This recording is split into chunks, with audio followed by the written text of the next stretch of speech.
Welcome to Advice from the Deal Room. I'm Ben Record. Matt Russell. And today we're going to talk a little bit more about deal triage. What we do and we try to figure out, is a deal good?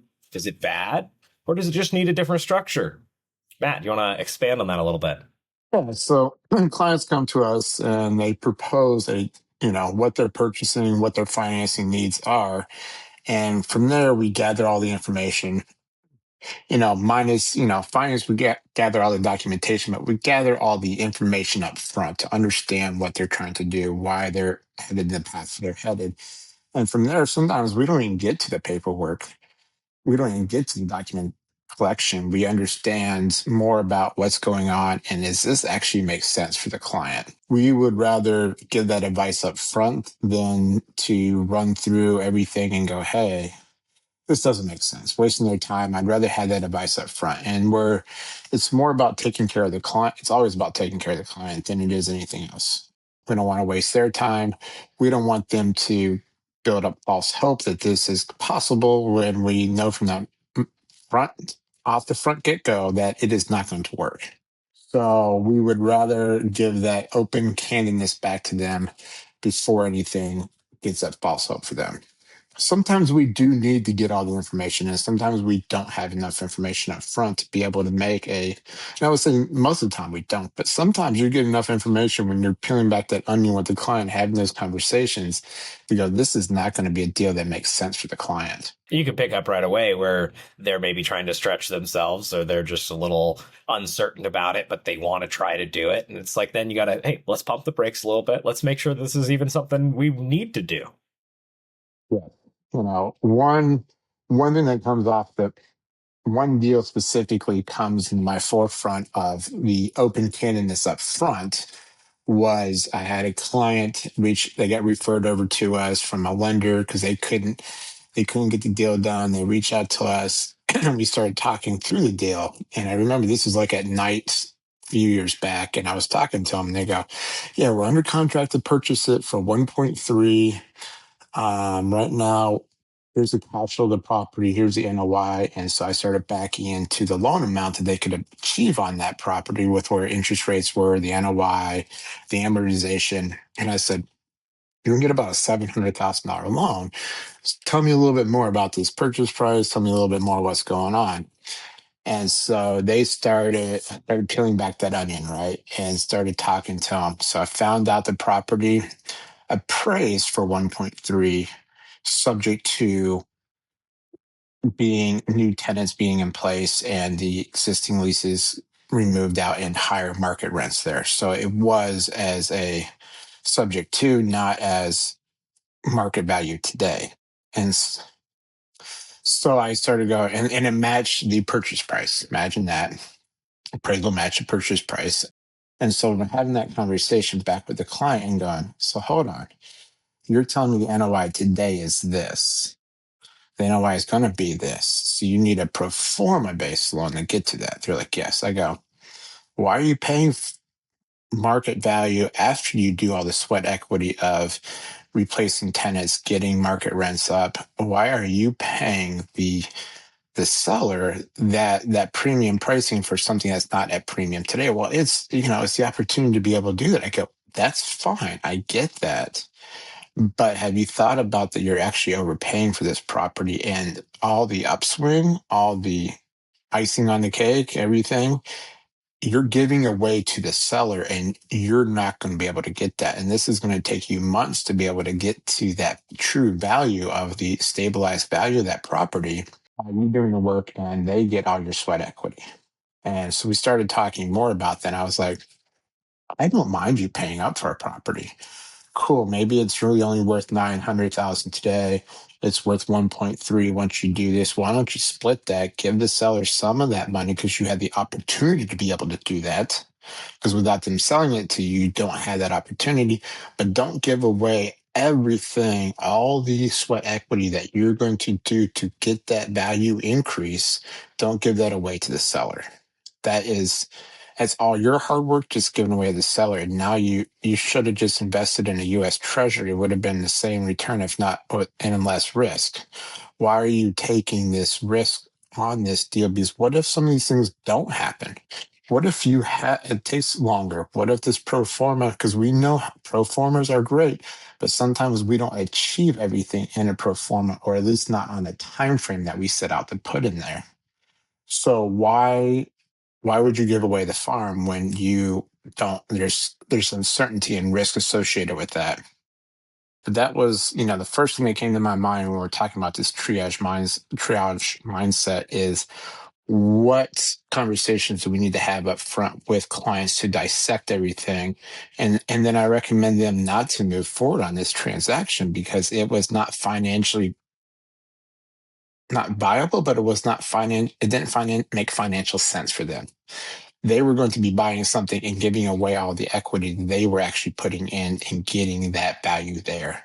So They were I going to ended put up, themselves in a position where they were going to be paying down a loan and paying down to recoup that equity that they already paid the owner in that higher sales price.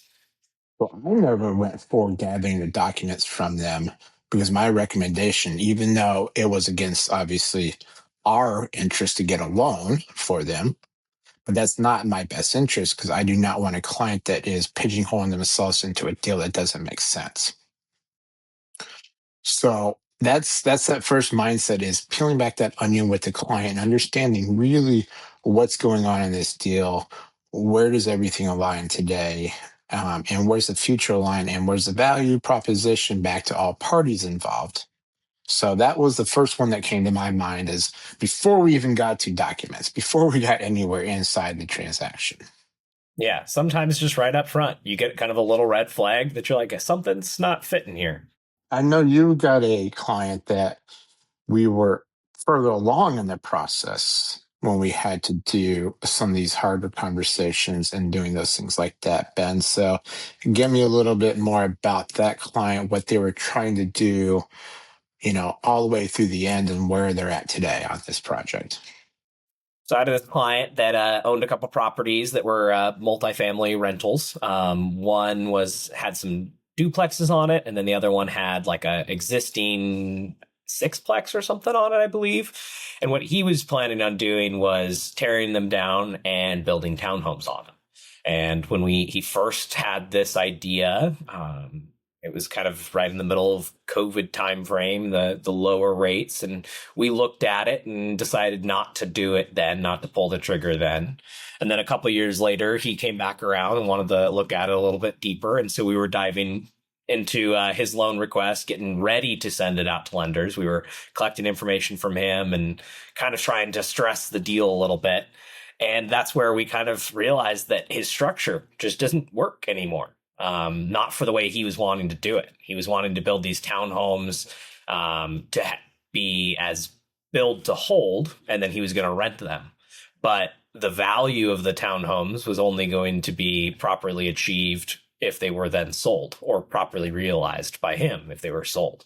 The value in that market for single family homes versus what you can rent for was like people were paying a lot for single family homes versus the rents that you were able to get on them were pretty small in comparison. Not a cash cow by any means. And it was definitely a tough conversation with him because it was a project that he had spent a couple of years dreaming about and thinking about and wanting to do, but just had to kind of convince him that it's not the right time to move forward on that. Maybe in the future, if things change or rents come up in that market, you might work out again. But with his current structure of a build to hold model, that project isn't feasible or isn't going to set him up in a position where it's worth the risk that it potentially could go bad.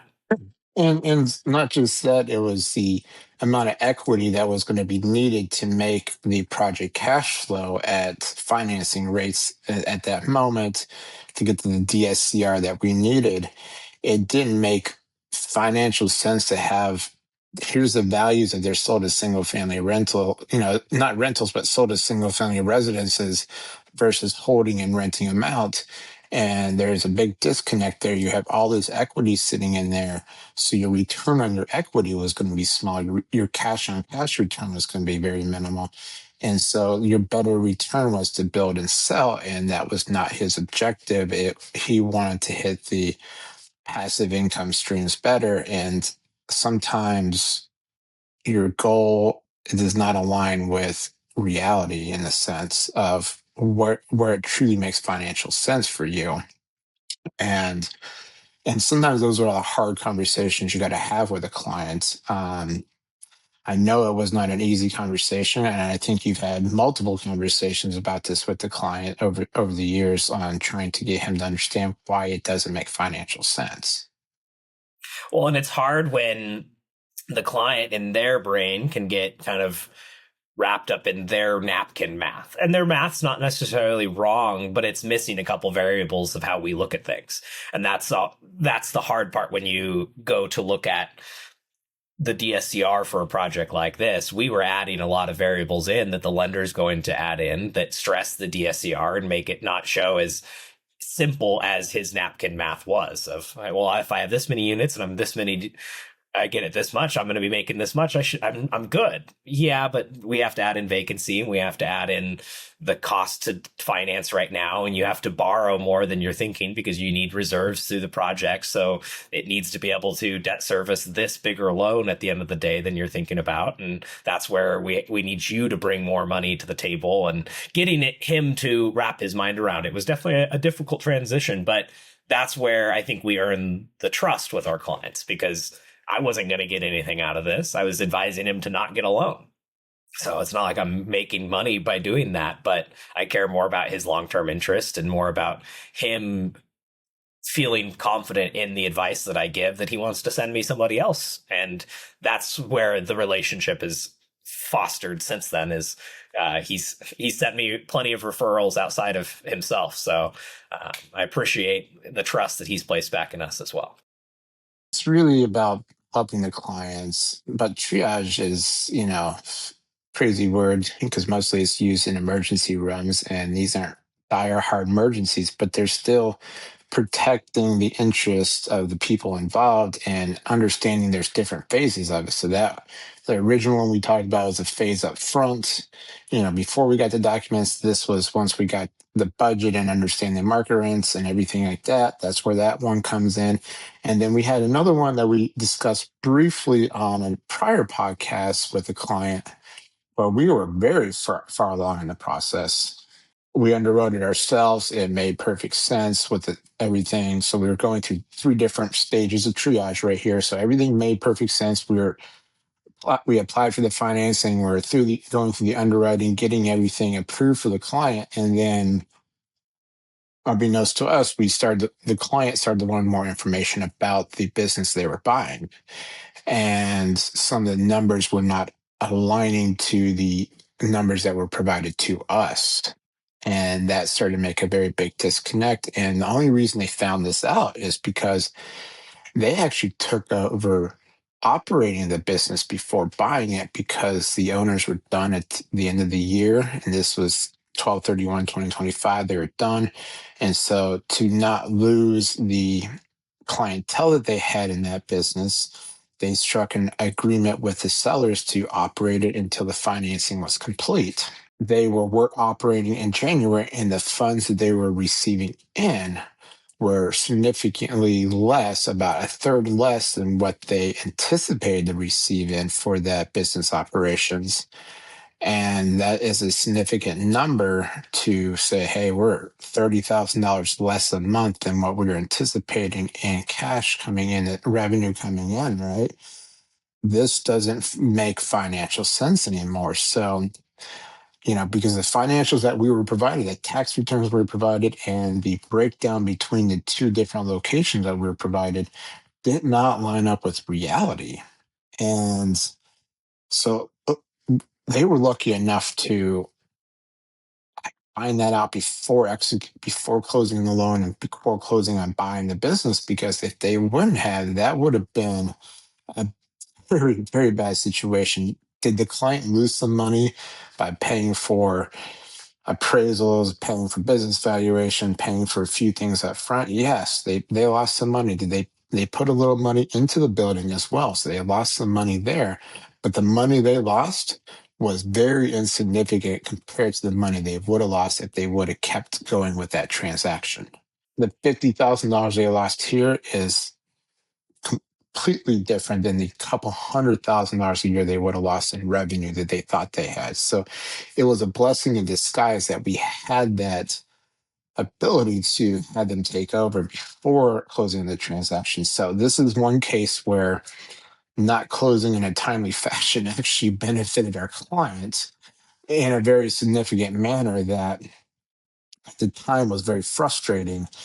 And there's just a reason why things work the way they work out sometimes is there's things you don't know there's a plan for you, and this plan actually protected the client long term, not on purpose, but it protected the client long term, and it all worked out. So once we started peeling back that onion, once the numbers started coming in January, we started peeling back, asking more questions, doing a little deeper dive because we were basically bamboozled by the sellers in that transaction.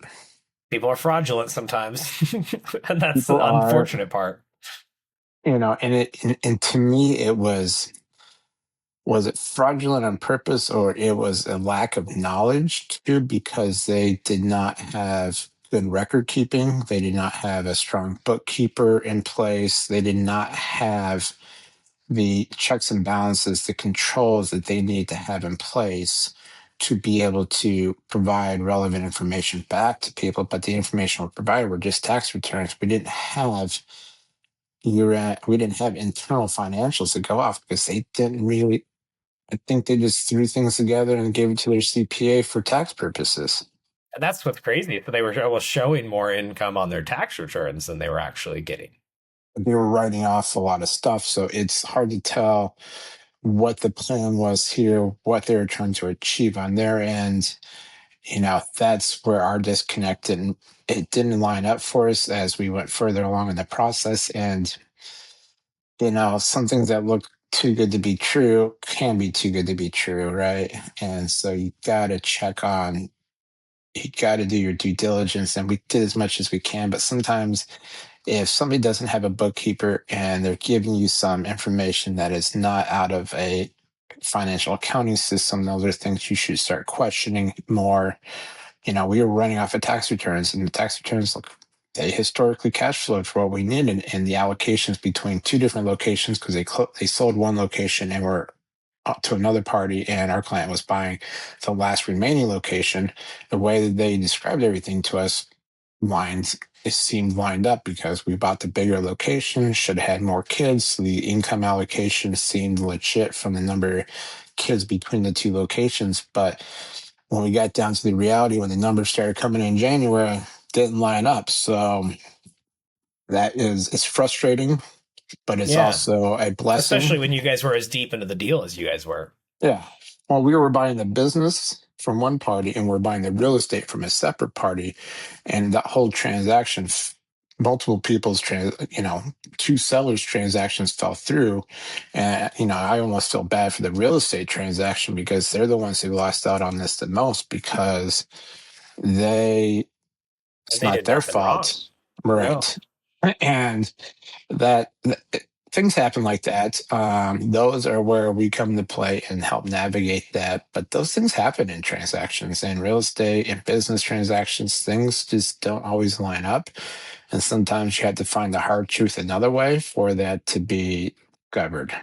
And one thing that we've been doing a lot more intake calls with some leads we've been working with lately, and one thing I've noticed a lot is when we're talking about what we do and being brokers, that how many people don't even have this triage process at all because they just want to get a deal out. They just want to get it sent out. They just want a yes, and they just want to give you a yes. The way we work is we're way more willing to give you a no than we are to give you a yes. We would much rather say, hey, I don't think this is a good fit for you. I don't think you should do this at this time, than tell you, yeah, we can get it and get you into a loan that's either a bad fit or we say we can, you get your hopes all up and you lose earnest money because we never could end up delivering. We'd much rather be cautious and real about what's the outcomes actually look like.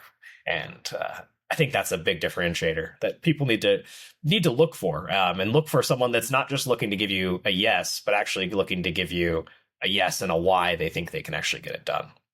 Yeah. And it's, the biggest thing coming back in this triage thing comes back to it is certainty. The biggest thing I'm telling clients today is certainty in the deal, certainty that the deal can close. Certainty is the biggest driver today, is making sure. And when I say certainty, it comes back to a couple conversations we're having, a couple of the deals we're talking through. Is one of the deals, very first one I talked about, are you certain you can get those tenants to leave, you get new tenants in at market rents? Is that certain? There's less certainty in today's volatile world. Certainty will trump anything else. I've had a few clients back out of deals because of uncertain things, and that makes the most sense, because if you don't have certainty in today's market, this is not a risk. The risk reward is an imbalance there right now in this market, in this volatility. Is there some risk to take that are worth it? Yes, but there's also a greater downside in today's market because of the volatility we have in many different sectors of our economy.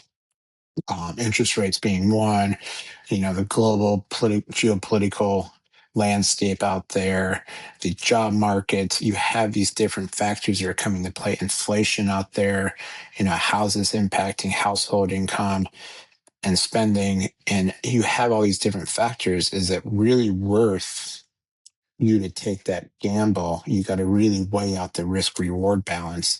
And then also getting the certainty of financing. Do you really want to go all the way through? And I'm going to tell you up front, if you can get it or not. Let's be transparent up front and go. And certainty. And so some of the questions that we're going to ask is going to be, do you have any skeletons in the closet that I need to know about Yeah. up front? And it's not a deal Things that killer. we need to explain away. And we figure that out, make sure this is the best thing for you. And understanding all that is really the ultimate goal for us, is the triage, and then trying to find a way through over obstacles if they do come up. But I'd rather know up front and triage the deal. But as you can see through the examples we gave, we work through it in different phases, in every different phase of a loan request of triage and working through things. Exactly. One final thing that I want to wrap us up on is it's sometimes the structure is the most important thing of how we protect you against uncertainty. One of the deals that we've talked about in the past was for one of the duplexes that we built for my client, or helped him get construction financing for. And the structure that we made sure he got for that loan set him up so that if things didn't go perfectly with him selling on time, that he had the ability to have it as the long-term financing. So he had that set up in there. And he argued with us a little bit at the time, but we encouraged him and advised him that this was the best structure for it. And I actually had a call with him yesterday, and they're struggling a little bit to sell those duplexes in the current market. When we were doing that loan, the Iran conflict hadn't started. None of that had happened. And so he was, not that he's in a pickle, he's set up with a loan that has him set up for the long-term success, as well as some tax advantages. It actually might end up being better for him to hold those for at least a year and then sell them in a year from now after they're all finished, because of 1031 rules. So it was just, you reminded me of, sometimes we set up the structure for those problems that you aren't sure about. He was so sure that he was going to sell them for right away at fast prices. That's not happening. And that was out of his control. But because of the plan and the structure we set up for him, he's still going to make off good. So just a good little note there. No, that's a great example of, we triaged up front so we didn't have to triage later on for the client and have to then, he's in a construction loan that is going to mature, and now we got to take him out more financing, which is more fees, more appraisal cost, closing uncertainty, different environments, everything going crazy. You don't know, and having that safety net built in that we really strongly recommended for him. And in the end of the day, it was better cost for him. It was better structure up front, but then the end structure was better too for him, because it provided optionality and flexibility back for him instead of pigeonhole yourself into a corner. So these are all the things you have to think about when you're working on a deal: is your exit plan, your optionality, your flexibility, and working through all those things. And that's kind of, especially important today in today's environment, is having that built in. Well, we hope you guys enjoyed this. We hope that you take a little bit of time to try to triage your own deal a little bit. Think about, is this good? Am I just getting a little caught up in the idea of the success? And have I looked at all the what ifs and what's my plans for if it doesn't go exactly like I've got planned? And if you need somebody to bounce those ideas off of, we are always here. Shoot us a DM. Most important, give us a like, follow, and subscribe. We are on Spotify and YouTube, as well as on Instagram and Facebook. Reach out to us, shoot us a message. Yeah. Look forward to seeing you guys in the next one. Sounds good, guys. Thank you. Thanks.